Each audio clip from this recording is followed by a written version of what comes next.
Good morning still, I think.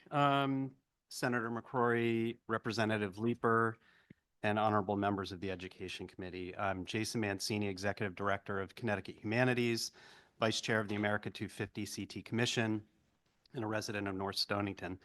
I'm here to testify in support of HB 7169, an act establishing a working group to study the incorporation of Connecticut's cultural resources with project-based learning.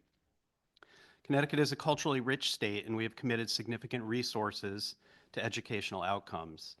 CT Humanities has funded many high-quality exhibits and programs, and I continue to believe we can do more to integrate and connect these parts of our knowledge economy. During the pandemic, Connecticut Humanities was awarded $30.7 million, and we created the Connecticut Cultural Fund. With that, we awarded operating support grants to 750 cultural organizations across Connecticut.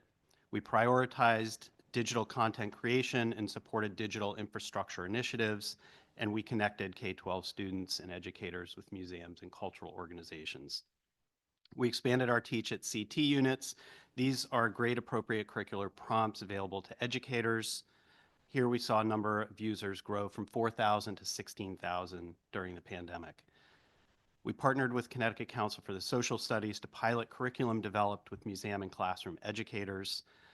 And with that, our funding enabled Connecticut Council for the Social Studies to connect 6 historical societies with 20 teachers from 7 school districts to reach over 1,000 students across Connecticut through the Museum School Partnership Program. Our funding supported the creation of a dozen locally relevant activities aligned with Connecticut's new social studies standards, all published in our Teach It platform for statewide educator access. Half of the lesson plans created for the project are based on Connecticut Humanities funded exhibit created by the Wyndham Textile and History Museum. This is all replicable and scalable, and we are actively creating new content. CT Humanities is committed to funding organizations and providing content that includes and represents all of our communities. And we are excited by the proposal of a working group that will bring partners together to imagine and implement a more connected educational ecosystem. It's smart policy and a wise use of taxpayer dollars. Thank you. Thank you for that testimony. I am personally so excited about this one. I think we know our kids all learn through different modalities, and better leveraging our cultural resources for more meaningful project-based learning is like it could be a win-win for everyone. And so I'm really excited to see what will come out of this. But Representative Menapace, I think, had a question for you. Yes. Yes, I just wanted to echo what Rep. Leeper said. I'm very excited for this as a social studies teacher, also as a member of my local historical society as well. And that's something that I know in my town that we have tried to incorporate the local school very well for that. But I was wondering in the history aspect for this working group is that how are you planning on, well, I suppose what would the goal be for trying to use this one? Because we've definitely seen, it's been my feeling that Connecticut history kind of gets a little bit of bypassed. We don't talk about it all that often. And there are so many great historic resources. What what is your hope that the working group will be able to do with, like I said, with these great local resources that we have?